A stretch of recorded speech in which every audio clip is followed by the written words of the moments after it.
الحمد لله نحمده ونستعينه ونؤمن به ونتوكل عليه ونعوذ بالله من شرور أنفسنا ومن سيئات أعمالنا من يهده الله فلا مضل له ومن يضلله فلا هادي له وأشهد أن لا إله إلا الله وحده لا شريك له وأشهد أن محمدا عبده ورسوله اللهم صل على محمد وعلى آل محمد كما صليت على إبراهيم وعلى آل إبراهيم اللهم بارك على محمد وعلى آل محمد كما باركت على إبراهيم وعلى آل إبراهيم إنك حميد مجيد أما بعد فإن خير الحديث كتاب الله وخير الهدي هدي محمد صلى الله عليه وسلم وشر الأمور محدثاتها وكل محدثة بدعة وكل بدعة ضلالة وكل ضلالة في النار يا أيها الذين آمنوا اتقوا الله حق تقاته ولا تموتن إلا وأنتم مسلمون أيها الإخوان والأخوات أوصيكم عباد الله ونفسي أولا بتقوى الله أعوذ بالله من الشيطان الرجيم بسم الله الرحمن الرحيم ويعبدون من دون الله ما لا يضرهم ولا ينفعهم ويقولون هؤلاء شفعاؤنا عند الله قل أتنبئون الله بما لا يعلم في السماوات ولا في الأرض سبحانه وتعالى عما يشركون സ്നേഹമുള്ള സഹോദരന്മാരെ സഹോദരികളെ,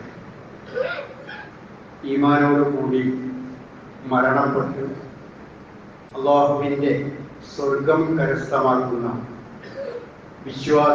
വിശ്വാസിനികളുടെ കൂട്ടത്തിൽ ഉൾപ്പെടണമെന്ന് ആദ്യമായി എന്നോടും ശേഷം നിങ്ങളോടും ഉപദേശിക്കുകയാണ്, വസിയ്യത്ത് ചെയ്യുകയാണ്. അങ്ങനെ അല്ലാഹുവിൻ്റെ സ്വർഗം തേടുന്ന വിശ്വാസിനികളിൽ അവൻ നമ്മെ എല്ലാവരെയും ഉൾപ്പെടുത്തി അനുഗ്രഹിക്കുമാറാകട്ടെ. മുത്തുനബി മുഹമ്മദ് മുസ്തഫ സ്വല്ലല്ലാഹു അലൈഹി വസല്ലം ഈ ലോകത്തോട് വിട പറയുന്ന ദിനങ്ങളിലൂടെയുള്ള ചരിത്രങ്ങളാണ് നാം വിശദീകരിച്ചു കൊണ്ടിരുന്നത്. പ്രവാചക തിരുമേനി സ്വല്ലല്ലാഹു അലൈഹി വസല്ലമയുടെ രോഗം മൂർച്ഛിക്കുകയും അദ്ദേഹം പറ്റ ക്ഷീണിതനാകുകയും ചെയ്യുന്ന സമയത്തും പ്രവാചകൻ നമസ്കാരത്തിന് നേതൃത്വം നൽകുവാൻ വേണ്ടി പള്ളിയിലേക്ക് വരികയും ആ ഇമാമത്ത് നിന്നുകൊണ്ട് ആ കർത്തവ്യം നിർവഹിക്കുകയും ചെയ്തിട്ടുണ്ടായിരുന്നു. എന്നാൽ വളരെ അവശനായ അവസ്ഥയിൽ ഏകദേശം റബീഉൽ അവ്വൽ 12-നാണ് പ്രവാചകൻ ഈ ലോകത്തോട് വിട പറയുന്നത്. അതൊരു തിങ്കളാഴ്ച. അതിന് മുമ്പത്തെ വ്യാഴാഴ്ച മഗ്രിബ് നമസ്കാരം, ആ നമസ്കാരമാണ് പ്രവാചകൻ അവസാനമായി ജമാഅത്തായി നമസ്കരിച്ചിട്ടുള്ളത്. അതിനുശേഷം വ്യാഴാഴ്ച ഇശാ മുതൽ റബീഉൽ അവ്വൽ 12 തിങ്കളാഴ്ച സുബ്ഹ് വരെ പ്രവാചകൻ സ്വല്ലല്ലാഹു അലൈഹി വസല്ലമ ജീവിച്ചിരിക്കുന്ന സമയത്തു തന്നെ നമസ്കാരത്തിന് നേതൃത്വം നൽകിയിട്ടുള്ളത് സിദ്ദീഖുൽ അക്ബർ റളിയല്ലാഹു അൻഹു ആയിരുന്നു. അദ്ദേഹത്തോട് നമസ്കാരത്തിന് നേതൃത്വം നൽകാൻ വേണ്ടി ആവശ്യപ്പെട്ടപ്പോൾ അദ്ദേഹം തന്നെ ഉമർ റളിയല്ലാഹു അൻഹുവിനോട് പറഞ്ഞു, യാ ഉമർ സ്വല്ലി ബിന്നാസ്, ഉമറെ ഞാനല്ല അതിന് യോഗ്യൻ, നിങ്ങളാണ്, അതുകൊണ്ട് നിങ്ങൾ ഇമാമ് നിൽക്കും എന്ന് പറഞ്ഞപ്പോ ഉമർ റളിയല്ലാഹു അൻഹു പറഞ്ഞു, അൻത അഹഖു ബിദാലിക, താങ്കൾ തന്നെയാണ് അതിന് യോഗ്യനായിട്ടുള്ളത്. ആയിഷ ബീബി റളിയല്ലാഹു തആല അൻഹ പ്രവാചകന്റെ അടുക്കൽ ചെന്നുകൊണ്ട് പറഞ്ഞു, പ്രവാചകനെ, എന്റെ ഉപ്പാക്ക് മിഹ്റാബിൽ നിന്നാൽ ആ നമസ്കാരം പൂർത്തീകരിക്കാൻ കഴിയില്ല. അങ്ങ് നിന്നിട്ടുള്ള മിഹ്റാബാണ്, അങ്ങ് നേതൃത്വം നൽകിയിട്ടുള്ള ആ സ്ഥാനം ഏറ്റെടുത്തുകൊണ്ട് അത് നിർവഹിക്കുകയും അതുപോലെ തന്നെ ഖുർആൻ പാരായണം ചെയ്യുന്നത് പൂർത്തിയാക്കുകയും ചെയ്യാൻ അദ്ദേഹത്തിന് സാധിക്കുകയില്ല എന്ന് ആയിഷ ബീബി റളിയല്ലാഹു തആല അൻഹ പ്രവാചകനോട് പറഞ്ഞു. ഇന്നഹു റജുലുൻ റഖീഖുൻ, അദ്ദേഹം ഒരു ലോല മനസ്കനാണ്, വല്ലാതെ തിങ്ങിപ്പൊട്ടുന്ന ആളാണ്, ഹൃദയം ഉറപ്പില്ലാത്ത ഒരാളാണ്. ഇദാ ഖാമ മഖാമക ല യസ്തതിഅ അൻ യുസല്ലി ബിന്നാസ്, അദ്ദേഹം താങ്കളുടെ സ്ഥാനത്ത് നിന്നാൽ നിസ്കാരം പൂർത്തിയാക്കാൻ കഴിഞ്ഞുകൊള്ളണമെന്നില്ല. എന്നാൽ പ്രവാചകൻ അത് ചെവിക്കൊള്ളാതെ അബൂബക്കർ സിദ്ദീഖ് റളിയല്ലാഹു അൻഹുവിനെ തന്നെ ആ ഇമാമത്ത് നിൽക്കാൻ ഏൽപ്പിക്കുകയാണ്. അതിനു മുമ്പ് പ്രവാചകൻ പള്ളിയിലേക്ക് വന്ന സമയത്ത് പ്രവാചകൻ ഒരുപാട് ഉപദേശ നിർദ്ദേശങ്ങളും നിയമങ്ങളും അവരെ പഠിപ്പിക്കുകയാണ്. അത് ഏറ്റവും പ്രധാനപ്പെട്ട, പ്രവാചകൻ പള്ളിയിൽ വന്നപ്പോൾ നിർവഹിച്ച പ്രധാനപ്പെട്ട ഒരു കാര്യം, അലാ വഇന്ന മൻ കാന ഖബ്ലകും കാനൂ യത്തഖിദൂന ഖുബൂറ അംബിയാഇഹിം വസ്വാലിഹീഹിം മസാജിദ് ഫലാ തത്തഖിദുൽ ഖുബൂറ മസാജിദ ഫഇന്നി അൻഹാകും അൻ ദാലിക. പ്രവാചകൻ പറയുകയാണ്, നിങ്ങൾ അറിയണം, നിങ്ങളുടെ മുമ്പുണ്ടായിരുന്ന ആളുകൾ, മുൻ സമുദായക്കാരായ ആളുകൾ, യത്തഖിദൂന ഖുബൂറ അംബിയാഇഹിം വസ്വാലിഹീഹിം മസാജിദ്, അവരുടെ പ്രവാചകന്മാരുടെയും അതുപോലെ തന്നെ പുണ്യപുരുഷന്മാരുടെയും ഖബറുകളെ അവർ ആരാധനാ സ്ഥലങ്ങളാക്കി മാറ്റി. നിങ്ങൾ എന്ത് ചെയ്യരുത്? ഫലാ തത്തഖിദുൽ ഖുബൂറ മസാജിദ, എന്റെ ഖബറിനെ നിങ്ങൾ ഒരിക്കലും ഒരു ആരാധനാ സ്ഥലമാക്കി മാറ്റരുത്. ഫഇന്നി അൻഹാകും അൻ ദാലിക, ഞാൻ അതിനെ തൊട്ട് നിങ്ങളോട് വിരോധിക്കുകയാണ് എന്ന് പ്രവാചകൻ ഗൗരവത്തോടു കൂടി ഉണർത്തുകയാണ്. അതുപോലെ പ്രവാചകൻ പറഞ്ഞു, ലഅനത്തുല്ലാഹി അലൽ യഹൂദി വന്നസാറ, ജൂത ക്രൈസ്തവരെ അല്ലാഹു സുബ്ഹാനഹു വ തആല ശപിച്ചിരിക്കുന്നു. എന്താ ശപിക്കാനുള്ള പ്രധാന കാരണം? ഇത്തഖദു ഖുബൂറ അംബിയാഇഹിം മസാജിദ, അവർ അവരുടെ പ്രവാചകന്മാരുടെ ഖബറുകളെ ആരാധനാ സ്ഥലങ്ങളാക്കി മാറ്റി എന്ന് പ്രവാചകൻ പഠിപ്പിക്കുകയാണ്. മറ്റൊരു ഹദീസിൽ ഖാത്തലല്ലാഹുൽ യഹൂദ ഇത്തഖദു ഖുബൂറ അംബിയാഇഹിം മസാജിദ, യഹൂദികളായ ആളുകളെ അല്ലാഹു ശപിച്ചിരിക്കുന്നു, അവരുടെ പ്രവാചകന്മാരുടെ ഖബറുകളെ അവർ ആരാധനാ സ്ഥലങ്ങളാക്കി മാറ്റി. ഇങ്ങനെ ഖബറുകളെ വ്യവസായവൽക്കരിക്കുന്നതിനിടയിൽ ആരാധനാ കേന്ദ്രങ്ങളാക്കി മാറ്റുന്നതിനെതിരിൽ പ്രവാചകൻ ഗൗരവപൂർവ്വം ഉണർത്തുകയാണ്. ആയിഷ ബീബി റളിയല്ലാഹു തആല അൻഹ പ്രവാചകൻ പറഞ്ഞ ഈ വചനങ്ങളെ കുറിച്ച് പറയുന്നു, അവർ ചെയ്തതുപോലെയുള്ള പ്രവർത്തനങ്ങളെ സംബന്ധിച്ച് അത് ചെയ്യരുത് എന്ന് പറഞ്ഞുകൊണ്ട് താക്കീത് ചെയ്യുകയാണ് പ്രവാചകൻ ഈ വചനങ്ങളിലൂടെ, തിരുവചനങ്ങളിലൂടെ ചെയ്തിട്ടുള്ളത്. ആയിഷ ബീബി വീണ്ടും പറയുന്നു, ലൗലാ ദാലിക ലഉബ്രിസ ഖബ്റഹു ഖശിയ അൻ യത്തഖിദ മസ്ജിദ, അങ്ങനെ ഒരു ആരാധനാ സ്ഥലമാക്കി മാറ്റുമെന്ന ഭയമില്ലായിരുന്നുവെങ്കിൽ പ്രവാചകന്റെ ഖബർ വീട്ടിലാണല്ലോ ഇപ്പോഴുള്ളത്, അത് വെളിക്കവെളിയെങ്കിലും ആക്കുമായിരുന്നു. ഇങ്ങനെ ആളുകൾ ആരാധനാ സ്ഥലമാക്കി മാറ്റുന്നതിനെ കുറിച്ച് ഭയമുള്ളത് കൊണ്ടാണ് ആ രൂപത്തിൽ പ്രവാചകനെ വീട്ടിൽ തന്നെ മറമാടിയിട്ടുള്ളത്. അപ്പോ ഗൗരവമേറിയിട്ടുള്ള ഒരു ഉപദേശമാണ്. ഇന്ന് മുസ്ലിം സമൂഹം പഴച്ചു പോയിട്ടുള്ള ഒരു മേഖലയും ഇതുതന്നെയാണ്. അഥവാ ഖബറുകളെ ബഹുമാനിക്കണം, ഖബറുകളെ ആരാധിക്കണം, അവിടെ ആ ഖബറുകൾ സന്ദർശിക്കണം, സുന്നത്തുള്ള കാര്യമാണ്, പ്രതിഫലമുള്ള കാര്യമാണ്. എന്നാൽ അതിനപ്പുറം ഖബറുകളെ ആരാധിക്കുക, ആദരിക്കുക എന്ന രൂപത്തിൽ അവിടെ സമീപിക്കുകയും ഖബറാളികളായ ആളുകളോട്, ആ ഖബറാളികളോട് തങ്ങളുടെ ആവശ്യങ്ങൾ ചോദിക്കുകയും ചെയ്യുന്നത് ഒരിക്കലും ഇസ്ലാം നിർദ്ദേശിച്ചിട്ടുള്ള കാര്യമല്ല എന്ന് മാത്രമല്ല, വിലക്കിയിട്ടുള്ള കാര്യവുമാണ്. ഞാൻ ഓതിവെച്ച സൂറത്ത് യൂനുസിലെ 18-ാമത്തെ വചനം, ആ മക്കയിലുണ്ടായിരുന്ന പ്രവാചകന്റെ എതിരാളികളായ ആളുകളുടെ ആരാധനാ രീതികളെ കുറിച്ച് പറയുകയാണ്. അള്ളാഹുവിന് പുറമെയുള്ള ആളുകളെ അവർ ആരാധിച്ചിരുന്നു. അവർക്ക് ഉപകാരമോ ഉപദ്രവമോ ചെയ്യാത്ത ആളുകളെ അവർ ആരാധിച്ചിരുന്നു. എന്തിനു വേണ്ടിയിട്ട? അവരോട് ചോദിച്ചാൽ അവർ പറയുക,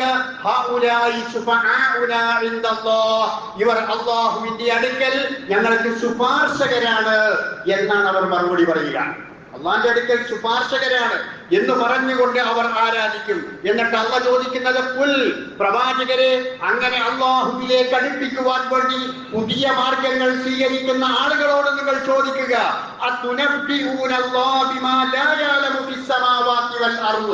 ആകാശഭൂമികളിൽ അള്ളാഹ്ക്കറിയാത്ത കാര്യങ്ങൾ അങ്ങോട്ട് വർദ്ധിച്ചു കൊടുക്കുകയാണോ?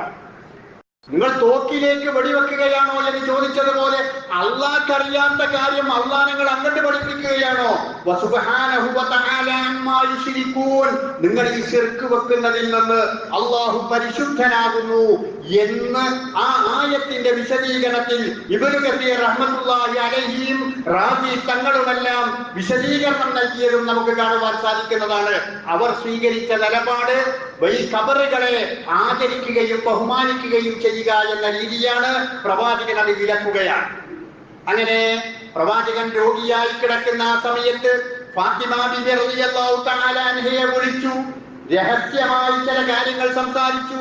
നമുക്കറിയാവുന്നത് പോലെ ആദ്യത്തിൽ ഫാത്തിമ ബിബി കരഞ്ഞു, പിന്നീട് ഫാത്തിമ ബിബി ചിരിച്ചു. ആ കാര്യങ്ങളൊക്കെ കഴിഞ്ഞ് കുറെ കഴിഞ്ഞ് ആയിഷ ബിബി ഫാത്തിമ ബിബിയോട് ചോദിച്ചു, അല്ല, നിന്റെ ഉപ്പ എന്തായിരുന്നു നിന്നോട് പറഞ്ഞിരുന്നത്? നീ ചിരിക്കുകയും കരയുകയും ചെയ്തല്ലോ, എന്താണ് പറഞ്ഞിരുന്നത് എന്ന് ചോദിച്ചപ്പോ ഫാത്തിമ ബിബി റളിയല്ലാഹു തആല അൻഹ പറഞ്ഞു, എന്റെ ഉപ്പ എന്നോട് ആദ്യം പറഞ്ഞത് എന്റെ ഈ രോഗാവസ്ഥയിൽ ഞാൻ മരണപ്പെടുമെന്നാണ്. അത് കേട്ടപ്പോൾ എനിക്ക് സഹിക്കാൻ കഴിഞ്ഞില്ല, അതുകൊണ്ട് ഞാൻ കരഞ്ഞുപോയി. പിന്നീട് കുറെ കഴിഞ്ഞപ്പോ ഉപ്പ വീണ്ടും വിളിച്ചുകൊണ്ട് പറഞ്ഞു, ഫാത്തിമ, നാളെ എന്റെ കൂടെ നമ്മുടെ കുടുംബത്തിൽ നിന്ന് ആദ്യമായി എത്തിച്ചേരുക നീയാണ്. അത് കേട്ടപ്പോ പ്രവാചകൻ മരണപ്പെട്ടുകൊണ്ട് പ്രവാചകന്റെ അടുക്കലേക്ക് എത്തിച്ചേരാനുള്ള ആദ്യത്തെ അവസരം എനിക്കാണ് എന്ന് കേട്ടപ്പോ ഞാൻ ചിരിക്കുകയുമാണ് ചെയ്തത് എന്ന് പറഞ്ഞു. അതുപോലെ പ്രവാചകൻ പള്ളിയിൽ വന്നുകൊണ്ട് പ്രവാചകൻ സ്വഹാബത്തിന്റെ പല നിർദ്ദേശങ്ങളും നൽകിയപ്പോ പ്രവാചകൻ സ്വല്ലല്ലാഹു അലൈഹി വസല്ലമ ആ മിമ്പറിലേക്ക് കയറിയിരുന്നു. ആ പോയ രംഗം ഞാൻ കഴിഞ്ഞ ഹുതുബയിൽ പറഞ്ഞു. ഒരു നനഞ്ഞ തോർത്ത് തലയിൽ കെട്ടിക്കൊണ്ടാണ് പോയത്. അവിടെ കയറി നിന്നുകൊണ്ട് പ്രവാചകൻ വീണ്ടും പറയുകയാണ്, മൻ കുന്തു ജലദതു ളഹ്റൻ ഫഹാദാ ലഹ്രി വമൻ കുന്തു ശതംതു ലഹു ഇർലൻ ഫഹാദാ ഇർലി. ഞാൻ നിങ്ങളിൽ ആരെയെങ്കിലും അടിച്ചിട്ടുണ്ട് എങ്കിൽ എന്റെ മുതുകിതാ, എന്റെ പുറത്ത് നിങ്ങൾ അടിച്ചുകൊള്ളുക. ഞാൻ നിങ്ങളിൽ ആരെയെങ്കിലും ചീത്ത പറഞ്ഞിട്ടുണ്ടെങ്കിൽ ഞാനിതാ, എന്റെ അഭിമാനമിതാ, ആ അഭിമാനത്തെ നിങ്ങൾ ചീത്ത പറഞ്ഞ് നിങ്ങൾ അതിന്റെ പകരം വീട്ടിക്കൊള്ളുക. നാളെ മഹിസറയിലേക്ക് നിങ്ങൾ വെക്കരുത്. നമ്മൾ തമ്മിലുള്ള നല്ല ബന്ധമുണ്ട് എങ്കിൽ, എന്നോട് അനിഷ്ടകരമായ വല്ലതുമുണ്ട് എങ്കിൽ, ഞാൻ ചെയ്തു പോയിട്ടുള്ള എന്തെങ്കിലും അപരാധങ്ങളുണ്ട് എങ്കിൽ, അതൊന്നും തന്നെ എന്റെ സ്വഹാബത്തെ നാളെ നിങ്ങൾ മഹിസറയിലേക്ക് വെക്കല്ലേ. അതെല്ലാം നിങ്ങൾ ഇവിടെ തന്നെ തീർക്കണം, എന്റെ മരണത്തിന് മുമ്പ് ഇവിടെ തന്നെ തീർക്കണം എന്ന് പ്രവാചകൻ സ്വല്ലല്ലാഹു അലൈഹി വസല്ലം പഠിപ്പിക്കുകയാണ്. വളരെ വലിയ ഒരു ഗുണപാഠമാണ് ഇതിൽ നിന്നും നമുക്ക് ഉൾക്കൊള്ളുവാനുള്ളത്. നമ്മുടെ മയ്യത്തും ഈ പള്ളിയിൽ, നമ്മുടെ മഹല്ലിൽ മുമ്പിൽ മെഹ്റാബിന്റെ മുമ്പിൽ കൊണ്ടുവെക്കാനുള്ളതാണ്. അങ്ങനെ കൊണ്ടുവെക്കുന്ന സമയത്ത് ഒരു സ്വാഭാവികമായ ഒരു ആചാരം എന്ന നിലക്ക്, ഒരു സുന്നത്തൊന്നും അല്ല അങ്ങനെ പറയുക എന്നുള്ളത്. പ്രവാചകൻ പഠിപ്പിച്ച ഒരു ചര്യയുമല്ല. കടണ്ടെങ്കിൽ അത് പറയാൻ മാത്രമാണ് പ്രവാചകന്റെ തിരുവചനങ്ങളിൽ കാണുവാൻ സാധിക്കുക. എന്നാൽ പറയുക, ആ സമയത്ത് ഉപദേശിക്കുക എന്നതൊരു തെറ്റായ കാര്യവുമല്ല. ആ നിലക്ക് ആ സമയത്ത് നമ്മുടെ മക്കളോ ബന്ധപ്പെട്ടവരോ ഉസ്താദോ പറയും, ഞാൻ ഇന്ന ആളാണ് മരിച്ചു കിടക്കുന്നത്, എന്റെ വാപ്പയാണ് മരിച്ചു കിടക്കുന്നത്, എന്റെ ഉമ്മയാണ് മരിച്ചു കിടക്കുന്നത്, വാക്കാലോ പ്രവർത്തിയാലോ വല്ലതും ഉണ്ടെങ്കിൽ നിങ്ങൾ പുറത്തു കൊടുക്കണോ എന്ന് നമ്മൾ ഒരു ഔപചാരികതയ്ക്ക് വേണ്ടി പറയും. ആരാണിത് സ്വീകരിക്കാനുള്ളത്? നമ്മൾ പഠിച്ച റബ്ബ് അങ്ങനെ സ്വീകരിക്കുന്നവരാണോ എന്ന് നാം ആലോചിച്ച് നോക്കണം. ജീവിതകാലത്ത് മറ്റുള്ളവരോട് തീർക്കേണ്ട ബാധ്യതകൾ, ജീവിതകാലത്ത് മറ്റുള്ളവരുമായി ഉണ്ടായിത്തീരേണ്ടുന്ന ബന്ധങ്ങൾ അതെല്ലാം മുടക്കിക്കൊണ്ടോ അതിനെല്ലാം തടസ്സം നിന്നുകൊണ്ടോ അതെല്ലാം എതിർത്തുകൊണ്ടോ ആ രൂപത്തിൽ ജീവിച്ചിട്ടുള്ള ആൾ മരിച്ചതിന് ശേഷം അവിടെ മേറാബിൽ കൊണ്ടുവന്ന് വെച്ചിട്ട് എന്റെ വാപ്പ അങ്ങനെ ഇരുന്നിട്ടോ, എന്റെ വാപ്പ അങ്ങനെ ഇരുന്നിട്ടോ, വാപ്പാക്കുകൾ പുറത്തു കൊടുക്കണട്ടോ എന്ന് വാപ്പ ജീവിച്ചിരിക്കുമ്പോ ചെയ്യാത്ത കാര്യം, ഓർമ്മയില്ലാത്ത കാര്യം ആ സമയത്തേക്ക് വെക്കരുത് എന്ന വിലപ്പെട്ട ഉപദേശമാണ് പ്രവാചകൻ സല്ലല്ലാഹു അലൈഹി വസല്ലമ ഈ ചെയ്ത പ്രവൃത്തിയിലൂടെ നമുക്ക് പഠിപ്പിച്ചു തന്നിട്ടുള്ളത്. അതുകൊണ്ട് പ്രിയപ്പെട്ടവരെ, വല്ലവരുമായി തെറ്റിനിൽക്കുന്നുണ്ട് എങ്കിൽ, വല്ലവരുമായി അകന്നു നിൽക്കുന്നുണ്ട് എങ്കിൽ, കുടുംബപരമായ അകൽച്ചകളുണ്ട് എങ്കിൽ, ഏത് സമയത്താണ് നമ്മെ മരണം മാടി വിളിക്കുന്നത് എന്നറിയില്ല. നമ്മുടെ ബാധ്യതകൾ, സാമ്പത്തികമായ ബാധ്യതകൾ ആരോടെങ്കിലും തീർക്കേണ്ടതുണ്ട് എങ്കിൽ അങ്ങനെയുള്ളതെല്ലാം എപ്പോഴും എന്നെ മരണം പിടികൂടാം എന്ന ബോധത്തോടു കൂടി അതാത് അവസരങ്ങളിൽ തന്നെ തീർത്തുകൊണ്ട് മുന്നോട്ട് പോകാൻ നാം ശ്രമിക്കണം എന്ന് പ്രവാചകൻ സല്ലല്ലാഹു അലൈഹി വസല്ലം പഠിപ്പിക്കുകയാണ്. അങ്ങനെ പ്രവാചകൻ രോഗിയായി കിടക്കുന്നതിന്റെ അവസാനത്തെ ദിവസം റബീഉൽ അവ്വൽ 12 തിങ്കളാഴ്ച, റബീഉൽ അവ്വൽ 12 തിങ്കളാഴ്ച ആ അബൂബക്കർ സിദ്ദീഖ് റളിയല്ലാഹു അൻഹു സുബ്ഹ് നമസ്കാരത്തിന് നേതൃത്വം നൽകിക്കൊണ്ടിരിക്കുകയാണ്. ആ സമയത്ത് ഹത്താ ഇദാ കാന യൗമുൽ ഇസ്നൈൻ ഫകശഫ നബിയ്യു സല്ലല്ലാഹു അലൈഹി വസല്ലം സിത്രൽ ഹുജ്റ യൻദുറു ഇലൈനാ കഅന്ന വജ്ഹഹു വറഖത്തു മുസ്ഹഫിൻ.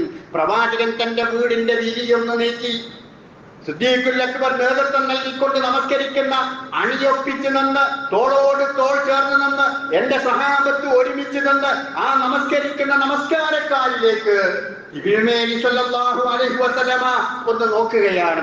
ആ നോക്കുന്ന സമയത്ത് പ്രവാചകന്റെ ആ മുഖം പ്രകാശിക്കുന്ന ചന്ദ്രനെ പോലെയുണ്ടായിരുന്നു എന്ന് ഹദീസുകളിൽ നമുക്ക് മനസ്സിലാക്കാൻ സാധിക്കുകയാണ്. പ്രവാചകൻ പുഞ്ചിരിക്കുകയും ചിരിക്കുകയും ചെയ്തു.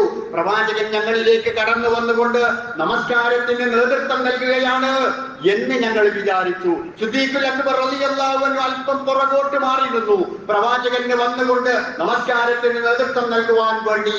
എന്നാൽ പ്രവാചകൻ സല്ലല്ലാഹു അലൈഹി വസല്ലമ ആ സമയത്ത് നിങ്ങൾ നമസ്കരിച്ചു കൊള്ളുക എന്ന് ആംഗ്യം കാണിച്ചു. നിങ്ങൾ നമസ്കാരം തുടർന്നു കൊള്ളുക. അതാണ് തന്റെ സഹാബത്ത് നമസ്കരിക്കുന്ന അവസാനത്തെ നമസ്കാരത്തെ കുറിച്ചുള്ള ആ നോട്ടമായി നമുക്ക് കാണാൻ സാധിക്കുക. എന്നിട്ടും പ്രവാചകൻ പറയുന്നത് അസ്വലാ അസ്വലാ അസ്വലാ.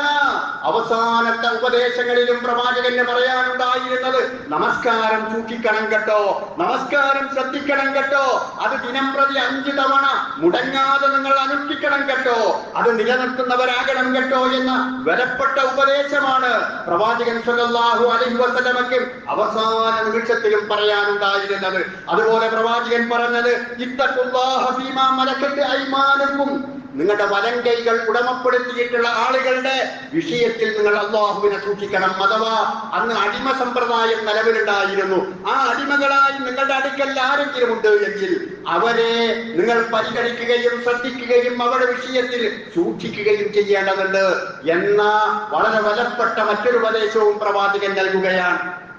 ആ വിഷയം ഇന്ന് ഈ കാലത്ത് നമുക്ക് നമ്മുടെ കീഴിലുള്ള ജോലിക്കാർ, നമ്മുടെ സഹപ്രവർത്തകർ, അതുപോലെ തന്നെ തൊഴിലാളികൾ, അതുപോലെയുള്ള ആളുകളോട് അവരുടെ വിഷയങ്ങളിൽ നിങ്ങൾ വളരെ ശ്രദ്ധയോടുകൂടി ഇടപെടണമെന്നും അവരുടെ വിഷയങ്ങളിൽ നിങ്ങൾ സൂക്ഷിക്കേണ്ടതുണ്ട് എന്നുമാണ് ആ പറഞ്ഞതിന്റെ ഇക്കാലഘട്ടത്തെ വായന എന്ന് നമുക്ക് മനസ്സിലാക്കുവാൻ സാധിക്കുന്നതാണ്. അതിനനുബന്ധമായ ഒരു ചരിത്രം കഴിഞ്ഞ ദിവസങ്ങളിൽ നമ്മൾ കേൾക്കുകയുമാണ്. ഏകദേശം 71 ദിവസത്തോളം കർണാടകയിലെ ശിരൂരിലെ ഗംഗാവലി പുഴയിൽ അതിന്റെ ആഴങ്ങളിൽ കിടന്നിരുന്ന ആ ലോറിയും ആ ലോറി മുകളിലേക്ക് ഉയർത്തിയപ്പോ അതിൽ നിന്ന് കിട്ടിയിട്ടുള്ള ആ ഡ്രൈവർ അർജുനന്റെ ശരീരവും, അത് ഇത്തരത്തിലുള്ള ഒരു ബന്ധം കേരളീയ സമൂഹത്തിന്, മലയാളി സമൂഹത്തിന് തന്റെ തൊഴിലാളികളോട്, കീഴ്ജവനക്കാരോട്, തന്റെ കീഴിലുള്ള ആളുകളോട് എങ്ങനെ പെരുമാറണം എന്നതിന് ഒരു മകുടോദാഹരണമായി നമുക്ക് കാണുവാൻ സാധിക്കുന്നതാണ്.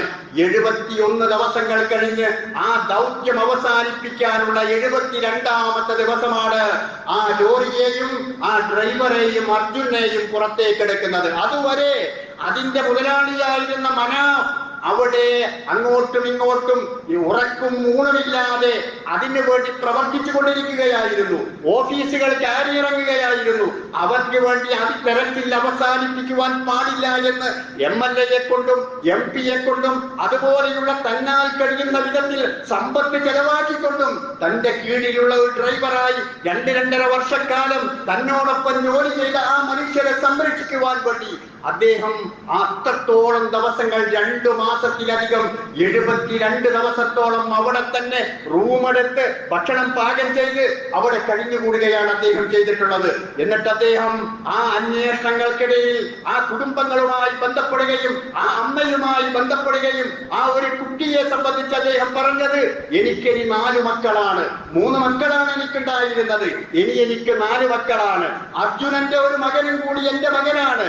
ആ കുടുംബത്തിന്റെ ആവശ്യങ്ങൾക്കൊപ്പം എന്നാൽ കഴിയുന്ന വിധത്തിൽ ഞാനുണ്ടാകും എന്ന രൂപത്തിൽ അദ്ദേഹം അവരെ പെരുമാറിയതും സംസാരിച്ചതുമെല്ലാം നാം വാർത്തകളിലൂടെ മീഡിയകളിലൂടെ നമുക്ക് കാണുവാൻ സാധിക്കുകയാണ്. പക്ഷേ അവിടെയും കഴുകക്കണ്ണോട് കൂടിയിട്ട് എല്ലാ വിഷയങ്ങളെയും വർഗീയമായി നോക്കിക്കാണുന്ന ഇന്ന് നമ്മുടെ കേരളത്തിന്റെ അവസ്ഥയും അതാണല്ലോ. ഒരു വർഗീയതയുടെ ഭൂമിയായി ഈ നാടിനെ മാറ്റാനുള്ള ശ്രമത്തിലാണ് നമ്മുടെ ആഭ്യന്തര വകുപ്പുകൾ വരെ എന്ന് പച്ചയായി തെളിഞ്ഞുകൊണ്ടിരിക്കുന്ന ഒരു സന്ദർഭത്തിലാണ് നാം ജീവിച്ചുകൊണ്ടിരിക്കുന്നത്. ഇങ്ങനെ വർഗീയതയുടെ ഭൂമിയാണ് നമ്മുടെ കേരളം എന്ന് വരുത്തി തീർക്കുന്നത് പോലെ മലപ്പുറം ജില്ല അതിലേറ്റവും മുൻപന്തിയിൽ നിൽക്കുന്ന നാടാണ് എന്ന് വരുത്തി തീർക്കാൻ വേണ്ടി ചില മീഡിയകൾ, വിശാൽ മീഡിയ പോലെയുള്ള ചില മീഡിയകൾ രംഗത്ത് വന്നു. അവർ പറഞ്ഞു, ഈ ലോറിയിൽ ചന്ദനത്തടിയാണ്, ആ ചന്ദനത്തടിയുടെ കൊള്ളക്കാരനാണ് മനാഫ് എന്ന് പറയുന്നത് എന്നൊക്കെ പറഞ്ഞുകൊണ്ട് അയാളുടെ പേരിൽ ഒരുപാട് ഇല്ലാത്ത കഥകളൊക്കെ ഉണ്ടാക്കി. അങ്ങനെ ഏതായിരുന്നാലും അത് കണ്ടെടുത്തപ്പോ ആ വിഷയങ്ങളിലെല്ലാം ഒരു കൃത്യമായ രൂപത്തിലേക്ക് വരാൻ വേണ്ടി നമുക്ക് സാധിച്ചു. അതിന്റെ പ്രവാചകൻ പറഞ്ഞ ആ രൂപത്തിലുള്ള ഒരു പൂർത്തീകരണം അല്ലെങ്കിൽ അത്തരത്തിലുള്ള ഒരു പ്രവർത്തനമായിരുന്നു തന്റെ കീഴിലുള്ള ജോലിക്കാരോട് എങ്ങനെ പെരുമാറണം, അവിടെ കാര്യങ്ങൾ എങ്ങനെ ശ്രദ്ധിക്കണം, അവർ അപായത്തിൽപ്പെട്ടാൽ എങ്ങനെ അവരുമായി ഇടപഴകണം എന്നതിനെ കുറിച്ചുള്ള ഒരു ഉദാഹരണവും കൂടിയാണ് ഇത്. അങ്ങനെ പ്രവാചകൻ തന്റെ അവസാനത്തെ ആ നിമിഷങ്ങളിലേക്ക് പ്രവേശിക്കുകയാണ്. പ്രവാചകന്റെ അടുക്കലത ഒരു വെള്ളപ്പാത്രമുണ്ട്. ആ വെള്ളപ്പാത്രത്തിൽ അദ്ദേഹം തുണി വെക്കുകയും അത് നനയ്ക്കുകയും എന്നിട്ട് തന്റെ മുഖത്തും തലയിലുമെല്ലാം ആ തുണി കൊണ്ട് ഇങ്ങനെ തടവിക്കൊണ്ടിരിക്കുകയും ചെയ്യുന്നു. പ്രവാചകൻ ആയിഷ ബീവി റളിയല്ലാഹു തആല അൻഹയോട് പറഞ്ഞു, ഇന്നലിൽ മൗതി സകറാത്ത്. ആയിഷ, മരണത്തിൽ ചില വേദനകളുണ്ട്, മരണത്തിന് വല്ലാത്ത വേദനകളുണ്ട്. വിശുദ്ധ ഖുർആനിലെ ഒരു വചനം, വജാഅക സക്റത്തുൽ മൗതി ബിൽ ഹഖ് ദാലിക മാ കുൻത മിൻഹു തഹീദ്. മരണവെപ്രാളം അത് യാഥാർത്ഥ്യമായി കൊണ്ട് കടന്നു വരുന്നതാണ്. നിങ്ങൾ എത്രമാത്രം അതിൽ നിന്ന് ഒഴിഞ്ഞു മാറാൻ ശ്രമിച്ചാലും എന്ന വിശുദ്ധ ഖുർആൻ പ്രവാചകൻ പാരായണം ചെയ്യുകയാണ്. അങ്ങനെ അവസാനം പ്രവാചകൻ സല്ലല്ലാഹു അലൈഹി വസല്ലം ലാ ഇലാഹ ഇല്ലല്ലാഹ് അർ-റഫീഖൽ അഅ്ലാ അല്ലാഹുമ്മ ഗ്ഫിർലി വർഹംനി വൽഹിഖ്നി ബിർറഫീഖിൽ അഅ്ലാ എന്ന് മുകളിലേക്ക് കൈകൾ ചൂണ്ടിക്കൊണ്ട് ആ മുത്ത് നബി മുഹമ്മദ് മുസ്തഫ സല്ലല്ലാഹു അലൈഹി വസല്ലമ അവസാനമായി കൊണ്ട് പ്രവാചകൻ പറയുകയാണ്, ലാ ഇലാഹ ഇല്ലല്ലാഹ് അർ-റഫീഖൽ അഅ്ലാ അല്ലാഹുമ്മ ഗ്ഫിർലി വർഹംനി വൽഹിഖ്നി ബിർറഫീഖിൽ അഅ്ലാ. എന്നിട്ട് ആ കൈകളതാ സാവധാനം മുകളിലേക്ക് ഉയർത്തിയിട്ടുള്ള ആ കൈകൾ സാവധാനം താഴേക്ക് വരുന്നു. ആ കണ്ണുകൾ പുറകിലോട്ടായിരുന്നു. ആയിഷ ബീവി റളിയല്ലാഹു തആല അൻഹ മുത്തുനബിയുടെ കണ്ണുകളതാ അടച്ചു കൊടുക്കുകയും ചെയ്യുകയാണ്. അങ്ങനെ മുത്തുനബി സല്ലല്ലാഹു അലൈഹി വസല്ലം ഈ ലോകത്തോട് വിട പറഞ്ഞു കഴിഞ്ഞു. മദീനത്തുള്ള പ്രവാചകന്റെ അനുചരന്മാരായ ആളുകൾക്കിടയിൽ ദുഃഖസാന്ദ്രമായ അന്തരീക്ഷമാണെന്നുണ്ടായിരുന്നത്. ആ പ്രവാചകന്റെ വീട്ടിലേക്ക് പ്രവേശിക്കുവാൻ വേണ്ടി അനുവാദം ചോദിച്ചുകൊണ്ട് ഉമർ റളിയല്ലാഹു അൻഹുവും മുഗീറ റളിയല്ലാഹു അൻഹുവും അവിടെ ഉണ്ടായിരുന്നു. അവർക്ക് അനുവാദം നൽകി. മരിച്ച വിവരം പുറത്തേക്ക് അറിഞ്ഞിട്ടില്ല. ഉള്ളിലേക്ക് അവർ കയറിയപ്പോ പ്രവാചകൻ ചലനമറ്റ് കിടക്കുകയാണ്. ഉമർ റളിയല്ലാഹു അൻഹു പറഞ്ഞു, നബി സല്ലല്ലാഹു അലൈഹി വസല്ലമക്ക് ബോധക്ഷയം വന്നതാണ്, ബോധം കെട്ട് കിടക്കുകയാണ്. അല്ല, മുഗീറ റളിയല്ലാഹു അൻഹു പറഞ്ഞു, മാത്തൻ നബി സല്ലല്ലാഹു അലൈഹി വസല്ലം, നബി മരിച്ചു കിടക്കുകയാണ്. ഉമർ റളിയല്ലാഹു അൻഹുവിന് അത് സഹിക്കാൻ കഴിഞ്ഞില്ല. അദ്ദേഹം പറഞ്ഞത്, ഇന്ന റിജാലൻ മിനൽ മുനാഫിഖീന യദ്ഉമൂന അന്ന റസൂലുള്ളാഹി ചില മുനാഫിക്കുകളായ ആളുകൾ പറയുന്നുണ്ട് നബി മരിക്കും മരിക്കും എന്നൊക്കെ. ഇന്ന റസൂലുള്ളാഹി സ്വല്ലല്ലാഹു അലൈഹി വസല്ലം വല്ലാഹി മാ മാത്, എന്നാൽ അല്ലാഹുവിന്റെ റസൂൽ മരിക്കൂല. വലാകിൻ ഉരിജ ബിറൂഹിഹി കമാ ഉരിജ ബിറൂഹി മൂസ, മൂസ അലൈഹിസ്സലാത്തു വസ്സലാം പോയതുപോലെ മുഹമ്മദ് നബി സല്ലല്ലാഹു അലൈഹി വസല്ലം കുറച്ചേരത്തൊക്കെ എവിടെയെങ്കിലും പോയതാണ്. വികാര തള്ളിച്ചയിൽ ഉമർ റളിയല്ലാഹു അൻഹു പറഞ്ഞത് അതെയാണ്. ആ സമയത്ത് സിദ്ദീഖുൽ അക്ബർ റളിയല്ലാഹു അൻഹു അവിടെ ഉണ്ടായിരുന്നില്ല. അല്പമകലെ സുനഹ് എന്ന് പറയുന്ന ഒരു സ്ഥലത്തായിരുന്നു. വിവരമറിഞ്ഞ് ഓടിക്കിടച്ച് സിദ്ദീഖുൽ അക്ബർ റളിയല്ലാഹു അൻഹു പ്രവാചകന്റെ അടുക്കലേക്ക് വരികയാണ്. എന്നിട്ട് ആ റൂമിലേക്ക് പ്രവേശിച്ചു. എന്നിട്ട് വകശഫ അൻ വജ്ഹിഹി മാ കബ അലൈഹി വഖബ്ബലഹു വബക, പ്രവാചകൻ സല്ലല്ലാഹു അലൈഹി വസല്ലമയുടെ മുഖത്ത് നിന്ന് ആ വസ്ത്രം മാറ്റി എന്നിട്ട് പ്രവാചകനെ ചുംബിച്ചു. ആ രംഗത്ത് അബൂബക്കർ റളിയല്ലാഹു അൻഹു തന്നെ കരഞ്ഞുപോയി. എന്നിട്ട് പറഞ്ഞു വഖാല ബി അബി അൻത വ ഉമ്മി യാ നബിയല്ലാഹ് വല്ലാഹി ലാ യജ്മഉ അല്ലാഹു അലൈക മൗതതൈൻ അമ്മൽ മൗതതു അല്ലതി കുതിബത് അലൈക ഫഖദ് മുത്തഹാ. ഒരാൾക്കും അല്ലാഹ് രണ്ട് മരണം വിധിച്ചിട്ടില്ല.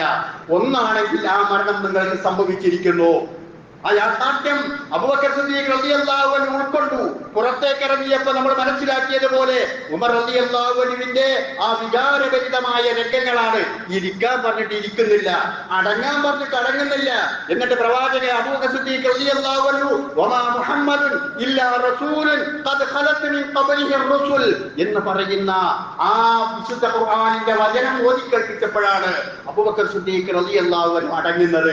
കാരണം അവർക്കൊക്കെ തോന്നി ഈ വചനം ഇപ്പോൾ അവതരിച്ചതാണോ എന്നവർക്ക് തോന്നിപ്പോയി എന്നാണ്. കൂടുതൽ വിശദീകരിക്കുന്നില്ല. അങ്ങനെ ആ രംഗങ്ങളൊക്കെ കഴിഞ്ഞു. ആ രംഗം കഴിഞ്ഞപ്പോ ഇനി മുസ്ലിം സമൂഹത്തിന് നേതൃത്വം നൽകാൻ ഒരാൾ വേണം. ആ നേതൃത്വം നൽകേണ്ട ആൾ ആരായിരിക്കണം? ചർച്ചകൾ നടക്കുകയാണ്. ഖുറൈശികൾ പറഞ്ഞു അവർക്കാവണം, മുഹാജിറുകൾ പറഞ്ഞു അവർക്കാകണം, അൻസാറുകൾ പറഞ്ഞു അവർക്കാകണം. അങ്ങനെ പല വിധത്തിലുള്ള അഭിപ്രായങ്ങൾ ആ വിഷയത്തിലുണ്ടായി. തിങ്കളാഴ്ച ദുഹാ സമയത്ത് മരണപ്പെട്ട പ്രവാചകൻ ബുധനാഴ്ച യൗമുൽ അർബിയായി ബുധനാഴ്ച രാത്രിയാണ് പ്രവാചകനെ മറവ് ചെയ്യുന്നത്. ആ സമയം വരെ ഇവർക്കിടയിൽ ഇതുപോലെയുള്ള പല ചർച്ചകളും നടക്കുകയായിരുന്നു. ആ ചർച്ചകളിൽ പ്രധാനപ്പെട്ടത് ആരാണ് ഈ നേതൃത്വം നൽകേണ്ടത് എന്നാണ്. അവസാനം ഉമർ റളിയല്ലാഹു അൻഹു പറഞ്ഞു, പ്രവാചകൻ സല്ലല്ലാഹു അലൈഹി വസല്ലമയുടെ ഉറ്റ ചങ്ങാതി താങ്കളാണല്ലോ, അബൂബക്കർ സിദ്ദീഖ് റളിയല്ലാഹു അൻഹു ആണല്ലോ. സൗഹയിൽ പ്രവാചകനോടൊപ്പം ഉണ്ടായിരുന്നത് ആ അബൂബക്കർ സിദ്ദീഖ് റളിയല്ലാഹു അൻഹു ആയിരുന്നുവല്ലോ. ഹിജ്റയിൽ പ്രവാചകനോടൊപ്പം പോയത് അബൂബക്കർ സിദ്ദീഖ് റളിയല്ലാഹു അൻഹു ആയിരുന്നുവല്ലോ. ഇങ്ങനെ ഒരുപാട് കാര്യങ്ങൾ എടുത്തുകൊണ്ട് പറഞ്ഞു. അതുകൊണ്ട് അബൂബക്കർ സിദ്ദീഖ് റളിയല്ലാഹു അൻഹു ആണ് അതിന്റെ യോഗ്യൻ എന്ന് പറഞ്ഞപ്പോ പിന്നെ അവർക്കിടയിൽ അഭിപ്രായ വ്യത്യാസമില്ല. മുഹാജിറുകളും അൻസാറുകളും എല്ലാ ആളുകളും അത് അംഗീകരിക്കുകയാണ്. ഉമർ സിദ്ദീഖുൽ അക്ബർ റളിയല്ലാഹു അൻഹു ആ സ്ഥാനം ഏറ്റെടുക്കുന്ന വിശാലമായ ചരിത്രം ഇസ്ലാമിക ചരിത്രത്തിൽ നമുക്ക് കാണാവുന്നതാണ്. ശരി, ഏതായിരുന്നാലും അത് ഏറ്റെടുത്ത സമയത്ത് ഒരു പ്രശ്നമുണ്ടാകുന്നു. നാം ഇവിടെ ആലോചിക്കേണ്ട ഒരു കാര്യം, ഇപ്പോഴും ഇവിടെ വെച്ചും അള്ളാഹുവിന്റെ പ്രവാചകനോട് അങ്ങ് മദീനയിൽ കിടക്കുന്ന പ്രവാചകനോട് വിളിച്ചു പ്രാർത്ഥിക്കുന്ന, തങ്ങളുടെ വേദനകൾ പറയുന്ന, തെറ്റുകൾ പുറത്തു തരാൻ കൂടി അള്ളാഹുവിന്റെ പ്രവാചകനോട് പ്രാർത്ഥിച്ചു കൊണ്ടിരിക്കുന്ന ആളുകളുണ്ട്. എന്നാൽ പ്രവാചകൻ തൊട്ടു മുമ്പിൽ മറമാടാതെ പ്രവാചകന്റെ ഭൗതിക ശരീരം അവിടെയുണ്ട്. എന്നിട്ട് കൂടി ആ സ്വഹാബത്ത് ആരും ചോദിച്ചില്ല. ജീവിതത്തിൽ എന്തൊരു പ്രശ്നങ്ങൾ ഉണ്ടായിരുന്നാലും അവർ പോയി ഉടനെ ചോദിക്കുക പ്രവാചകനോടായിരുന്നു. എന്നാൽ തങ്ങളുടെ മുമ്പിൽ പ്രവാചകന്റെ ഭൗതിക ശരീരം ഉണ്ടായിട്ട് കൂടി പ്രവാചകരെ, താങ്കൾക്ക് ശേഷം ഞങ്ങൾ ആരെയാണ് അമീറാക്കേണ്ടത് ആരെയാണ് എന്ന് പ്രവാചകനോട് ചോദിച്ചില്ല. കാരണം അവർക്കറിയാം മരണപ്പെട്ടു പോയ പ്രവാചകൻ പിന്നെ കേൾക്കില്ല, ആ മരണപ്പെട്ടു പോയ പ്രവാചകൻ ഉത്തരം ചെയ്യില്ല. അതുകൊണ്ട് പ്രവാചകൻ സല്ലല്ലാഹു അലൈഹി വസല്ലമയോട് അവർ ചോദിച്ചില്ല. പിന്നെ കുളിപ്പിക്കാൻ ഉറങ്ങാണ്. പ്രവാചകനെ കുളിപ്പിക്കണം. അവർ കുളിപ്പിക്കാനുള്ള രംഗങ്ങളെല്ലാം നേരെയാക്കി. വല്ലാഹി മാ നദ്രി അൻ ജദ്ദി റസൂലുള്ളാഹി സ്വല്ലല്ലാഹു അലൈഹി വസല്ലം മിൻ സിയാബിഹി. എങ്ങനെ ഇപ്പൊ കുളിപ്പിക്കട്ടെ? ഒരു സംശയം. എങ്ങനെ കുളിപ്പിക്കൽ? സാധാരണ ഒരാളെ മയ്യത്ത് കുളിപ്പിക്കൽ എങ്ങനെ? വസ്ത്രം നീക്കിയിട്ട് മുകളിൽ ഒരു ശീലവിൽ ഒരു വസ്ത്രം വിട്ട് അത് മാത്രം വെച്ച് ബാക്കി അടിയിൽ കൂടി കഴിഞ്ഞിട്ട് അങ്ങനെയാണ് കുളിപ്പിക്കാറുള്ളത്. എന്നാൽ മുത്തുനബിയെ അങ്ങനെ കുളിപ്പിക്കാൻ പറ്റുമോ? മുത്തുനബിയെ അങ്ങനെ കുളിപ്പിക്കാൻ പറ്റുമോ? എങ്ങനെയാണ് കുളിപ്പിക്കേണ്ടത്? തൊട്ട് മുമ്പിൽ പ്രവാചകന്റെ ഭൗതിക ശരീരം മുന്നിൽ വെച്ചുകൊണ്ടാണ് അവർക്ക് സംശയം. എന്നിട്ടും റസൂലുള്ളാഹിനോട് ചോദിച്ചില്ല. കാരണം എന്താ? മരണപ്പെട്ടു പോയ പ്രവാചകൻ കേൾക്കില്ല. മരണപ്പെട്ടു പോയ പ്രവാചകൻ ഉത്തരം ചെയ്യില്ല. പ്രവാചകനെ കേൾക്കാനും ഉത്തരം ചെയ്യാനും കഴിയില്ല. അതുകൊണ്ട് പ്രവാചകനോട് ചോദിച്ചില്ല. ആ സമയത്ത് അവർക്കെല്ലാവർക്കും ഒരു ഉറക്കം, ഒരു മയക്കം അവർക്ക് ബാധിച്ചു എന്നും വീടിന്റെ ഒരു ഭാഗത്ത് നിന്ന് ഒരാൾ സംസാരിക്കുന്നത് പോലെ അവർക്ക് തോന്നി. അതാരാണെന്നറിയില്ല.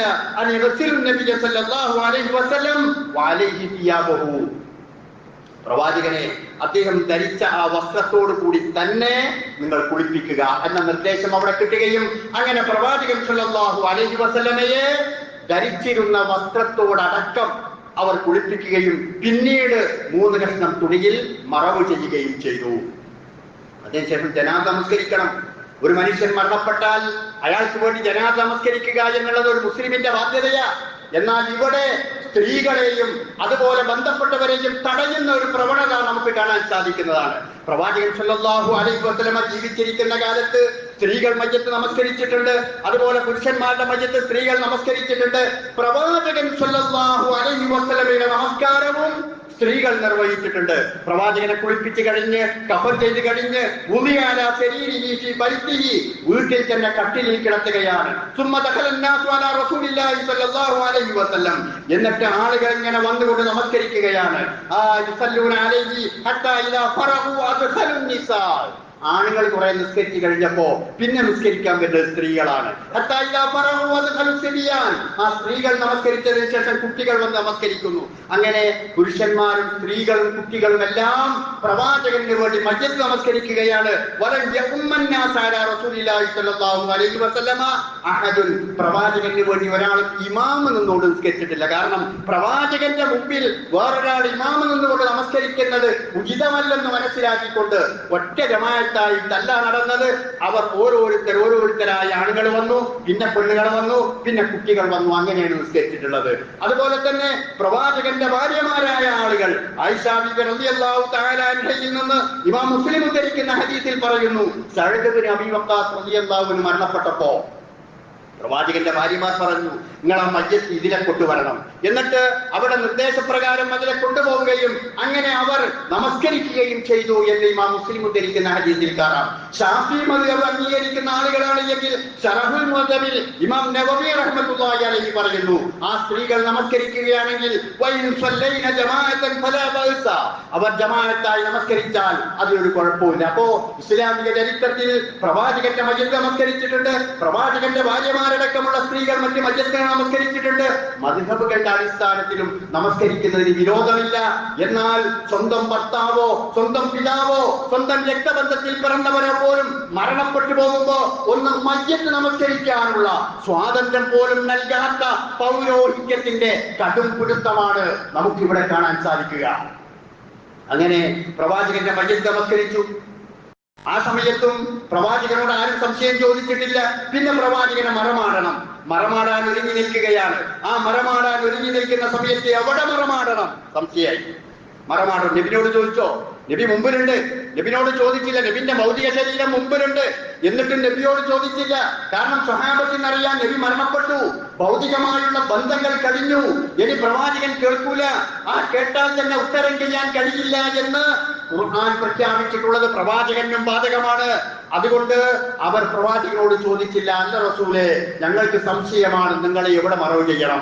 അബൂബക്കർ സിദ്ദീഖ് റളിയല്ലാഹു അൻഹു ഇതൊക്കെ ഞാൻ മണിക്കൂറുകളോളം വിശദീകരിക്കേണ്ട ഭാഗങ്ങളാണ്. ഇതൊക്കെ ഞാൻ വളരെ ചുരുങ്ങിയ രൂപത്തിലാണ് പറയുന്നത്.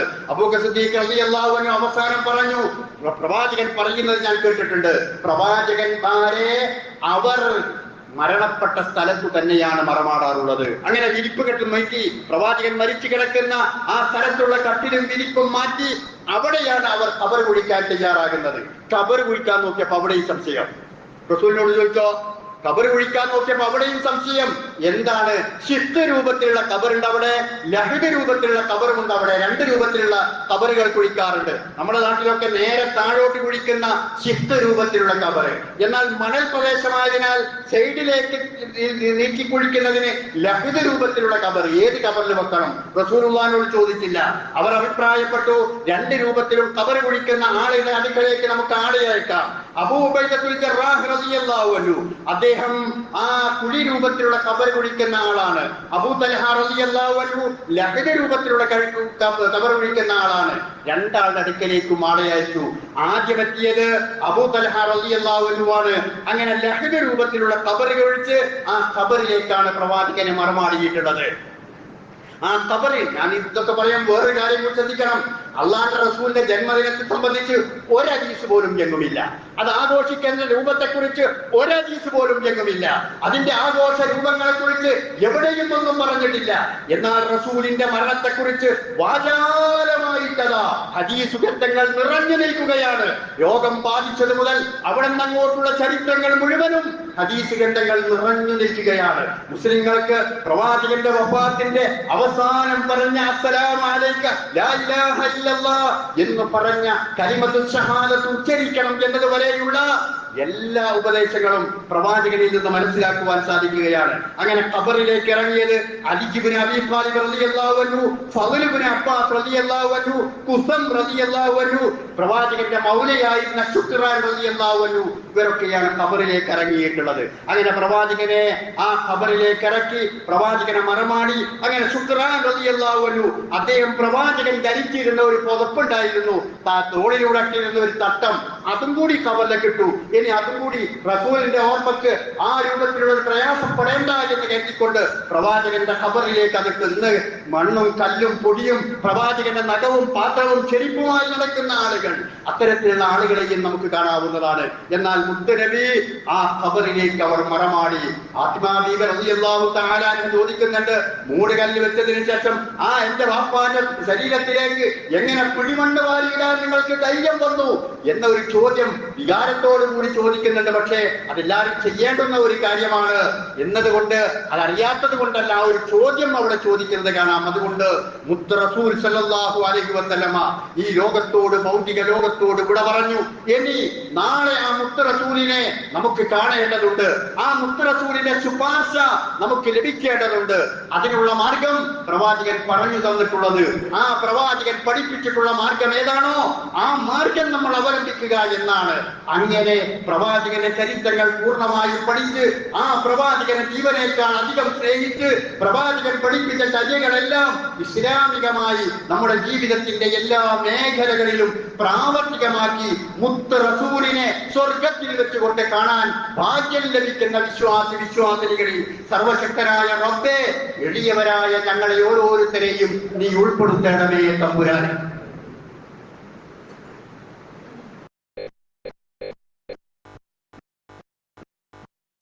അൽഹംദുലില്ലാഹ് വസല്ലല്ലാഹു അലാ മുഹമ്മദ് സ്വലാത്തൻ തദൂം ബിഹി ഇലാ യൗമിൽ ഹിസാബ്. അയ്യുഹൽ ഇഖ്വാൻ വൽ അഖവാത്ത് ഉസീകും ബിഇബാദില്ലാഹി വനഫ്സി തഖ്വല്ലാഹ്.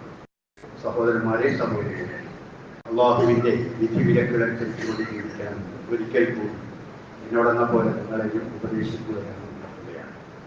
പരിശുദ്ധ ദീനുൽ ഇസ്ലാമിന്റെ ഓരോ വിശ്വാസങ്ങളും കർമ്മങ്ങളും എല്ലാം കൃത്യമായി നമ്മൾ പഠിക്കുകയും മനസ്സിലാക്കുകയും ചെയ്തുകൊണ്ട് ജീവിതത്തിൽ പ്രാവർത്തികമാക്കേണ്ടതാണ്. നാട്ടുതടപ്പ് എങ്ങനെയാണോ അതല്ല മതം എന്നത്, മറിച്ച് പ്രമാണബദ്ധമായി കൊണ്ട് പറയുന്ന കാര്യങ്ങൾ എന്താണോ അതാണ്. ഞാൻ ഈ പറഞ്ഞ ഈ വിഷയത്തിൽ മുസ്ലിം സമൂഹത്തിൽ വളരെ മറ്റ് മതങ്ങളുടെ ആഘോഷങ്ങൾ കടമെടുത്തുകൊണ്ട് ആരാധനാലയങ്ങളും അതുപോലെ തന്നെ പാഠശാലകളും വീടുകളും എല്ലാം അലങ്കരിച്ചുകൊണ്ടും പുൽക്കൂടുകൾ ഉണ്ടാക്കിക്കൊണ്ടും കഴുതപ്പുറത്ത് പ്രത്യേകമായ കുട്ടികളെ കയറ്റിക്കൊണ്ടും വേഷം കെട്ടിച്ചുകൊണ്ടും ഒക്കെ നടക്കുന്ന അത്തരത്തിലുള്ള ആഘോഷങ്ങൾ ഇസ്ലാമിന്റെ ഭാഗമല്ല എന്ന് തിരിച്ചറിയുവാനും അള്ളാഹുവിന്റെ പ്രവാചകൻ പഠിപ്പിച്ച രൂപത്തിൽ ജീവിക്കുവാൻ ശ്രമിക്കുകയുമാണ് വേണ്ടത്. അള്ളാഹു സുബ്ഹാനഹു വ തആല അതിന് നമുക്ക് തൗഫീഖ് നൽകുമാറാകട്ടെ. അള്ളാഹുവേ, ആ മുത്ത് നബിയെ അങ്ങേയറ്റം സ്നേഹിക്കുന്നവരുടെ കൂട്ടത്തിൽ ഞങ്ങളെ എല്ലാവരെയും നീ ഉൾപ്പെടുത്തണമേ തമ്പുരാനെ. അള്ളാഹുവേ, ആ മുത്ത് നബിയെ സ്നേഹിക്കേണ്ടത് എങ്ങനെയെന്ന് മുത്ത് നബി തന്നെ പഠിപ്പിച്ചിട്ടുണ്ട്. പ്രവാചകന്റെ എന്റെ സുന്നത്ത് പിൻപറ്റിക്കൊണ്ടാണ്. അങ്ങനെ സുന്നത്ത് പിൻപറ്റുവാനുള്ള ഭാഗ്യം ഞങ്ങൾക്ക് എല്ലാവർക്കും നീ നൽകണമേ റഹ്മാൻ. അള്ളാഹുവേ, ഞങ്ങൾ ചെയ്തു പോയ തെറ്റുകുറ്റങ്ങൾ ഞങ്ങൾക്ക് എല്ലാവർക്കും നീ പുറത്ത് മാപ്പാക്കി തരണമേ തമ്പുരാൻ. അള്ളാഹുവേ, ഞങ്ങളിൽ നിന്ന് മരണപ്പെട്ടു പോയിട്ടുള്ള നമ്മുടെ മാതാപിതാക്കളും ബന്ധുമിത്രാദികളും കൂട്ടുകുടുംബങ്ങളും എല്ലാവർക്കും മഗ്ഫിറത്തും മർഹമത്തും നൽകി നീ അനുഗ്രഹിക്കണമേ തമ്പുരാൻ. കഴിഞ്ഞ ആഴ്ചയിൽ നമ്മുടെ മഹല്ലിൽ നിന്ന് ഒരു സഹോദരി മരണപ്പെട്ടു പോവുകയുണ്ടായി. അള്ളാഹു പരേതക്ക് മഗ്ഫിറത്തും മർഹമത്തും നൽകി അനുഗ്രഹിക്കുമാറാകട്ടെ. അവരുടെ ഖബറുകളെ വിശാലമാക്കി കൊടുക്കുമാറാകട്ടെ. തെറ്റുകുറ്റങ്ങളെല്ലാം പുറത്തു കൊടുത്ത് അള്ളാഹു അനുഗ്രഹിക്കുമാറാകട്ടെ. ആ സഹോദരി ധരിച്ചിരുന്ന ചില ആഭരണങ്ങളും കുറച്ച് കാശുമെല്ലാം പള്ളിയിലേക്ക് പരലോകമോക്ഷത്തിന് വേണ്ടി ബന്ധപ്പെട്ട ആളുകൾ സംഭാവന നൽകിയിട്ടുണ്ട്. അള്ളാഹു സുബ്ഹാനഹു വ തആല പൂർണ്ണാർത്ഥത്തിൽ അത് കബൂൽ ചെയ്യുമാറാകട്ടെ. അത് അവർക്ക് ഖബറിലും മഹ്ശറാലോകത്തുമെല്ലാം വെളിച്ചമായി തീരുന്ന ദാനമായി അള്ളാഹു സുബ്ഹാനഹു വ തആല സ്വീകരിക്കുമാറാകട്ടെ. അള്ളാഹുവേ, രോഗങ്ങൾ അനുഭവിക്കുന്ന, പ്രയാസങ്ങൾ അനുഭവിക്കുന്ന, ബുദ്ധിമുട്ടുകൾ അനുഭവിക്കുന്ന ആളുകൾക്കെല്ലാം അത്തരത്തിലുള്ള അവസ്ഥകളെല്ലാം നീ പരിഹരിച്ചു കൊടുക്കണമേ തമ്പുരാനെ. പ്രായാധിക്യത്താലുള്ള വിഷമങ്ങൾ അനുഭവിക്കുന്ന ആളുകൾക്ക് നീ അത്തരത്തിലുള്ള അവസ്ഥകളിൽ നിന്ന് മോചനം നൽകി അനുഗ്രഹിക്കണമേ തമ്പുരാനെ. അല്ലാഹുവേ, ഞങ്ങളുടെ കുടുംബത്തിൽ ഈ സമാധാനവും സന്തോഷവും നിലനിർത്തണമേ തമ്പുരാനെ. ഈമാനോടുകൂടി ലാ ഇലാഹ ഇല്ലല്ലാഹ് എന്ന് അവസാനം പറഞ്ഞ് ഈ ലോകത്തോട് വിട പറയാനുള്ള ഭാഗ്യം ഞങ്ങൾക്ക് എല്ലാവർക്കും നീ നൽകണമേ റഹ്മാനെ. اللهم اغفر للمؤمنين والمؤمنات المسلمين والمسلمات الأحياء منهم والأموات إنك مجيب الدعوات يا قاضي الحاجات. ربنا آتنا في الدنيا حسنة وفي الآخرة حسنة وقنا عذاب النار.